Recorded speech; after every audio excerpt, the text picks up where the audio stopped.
February 19th or February 26th. One of these dates is likely to be the release date of DLC 2, also known as Nuketown Zombies, or could even be the release date of the next set of multiplayer maps. So what's going on, everybody? Apparently on February 18th, Operation Absolute Zero will come to an end, and that's apparently when the next operation will start, according to the black market here in game. So if this is correct, then if Activision decides to stick with the same type of release schedule as they had here with Operation Absolute Zero, then they might just release a whole bunch of Black Ops Pass content alongside the next operation. And as I talked about in a previous video, it seems like they're going to be sticking with these 60 to 70 day operations, and each time a new one starts, that's when a new DLC releases. And I think something went wrong with DLC 1 with how Australia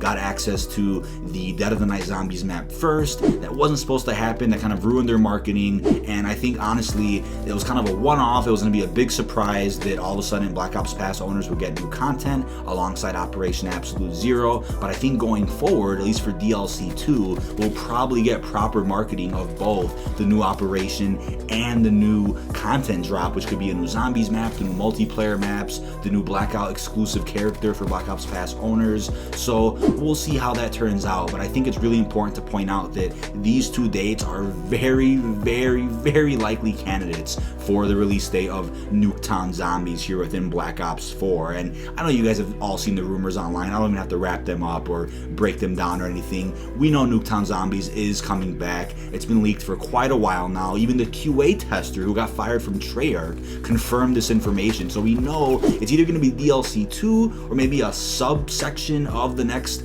Ether storyline map. I'm not sure how they're going to work this out, but they're really going to have to add some kick-ass content in this new zombie map to justify yet another remake and classify it as an all-new Zombies experience, since we were promised 4 all-new Zombies experience as we saw within the Black Ops Pass official information. So not sure how they're going to do that, but in terms of the multiplayer maps, I also talked about this in a recent video. It would have made sense here if they said this: okay, we're gonna have 4 multiplayer map packs across the first year of Black Ops 4's life cycle, and in each of those map packs you'd see 3 new multiplayer maps. But for some weird reason in map pack 1 we only saw 2 new multiplayer maps. So does that mean we're gonna have 6 multiplayer map packs over the course of this year? They could easily drop 2 more maps next week or right before Operation Absolute Zero ends, and that would kind of make sense. You would see 4 new multiplayer maps within each new operation that starts in Black Ops 4, and it's not clear as to whether or not we'll be seeing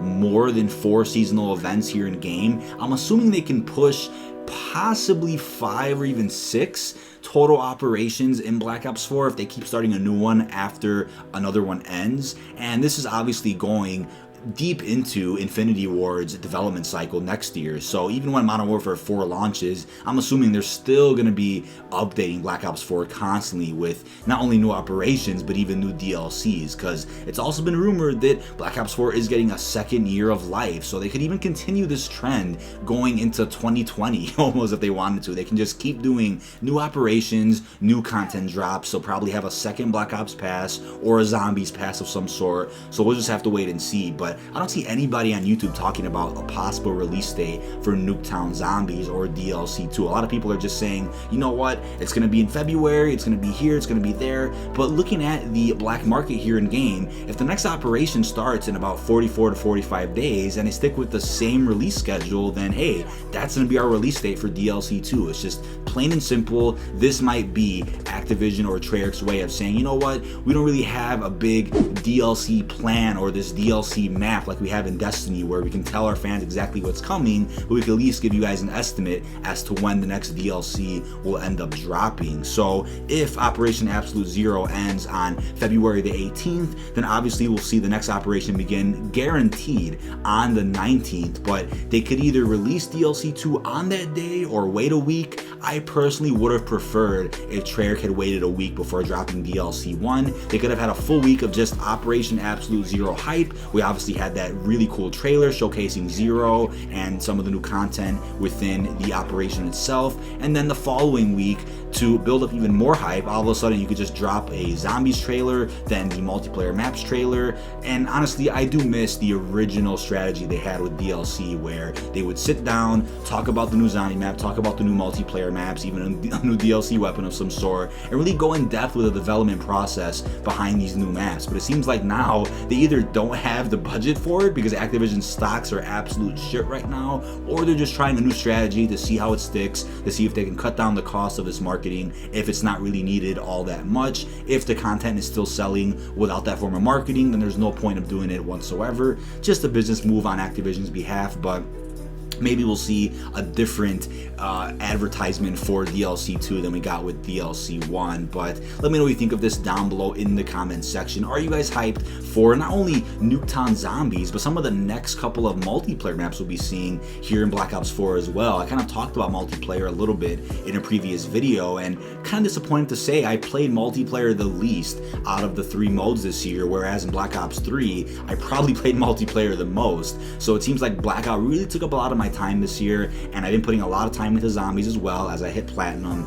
But maybe in the next couple of weeks I will get into multiplayer a little bit more. There's just something about it just doesn't have me engaged. It's not the game modes, it's not the weapons, it's not the specialists, it's not even the maps. I guess it's just the fact that it's the same tired old multiplayer mode that we've been playing for years. And maybe Modern Warfare 4 will do some justice to it. I really don't know.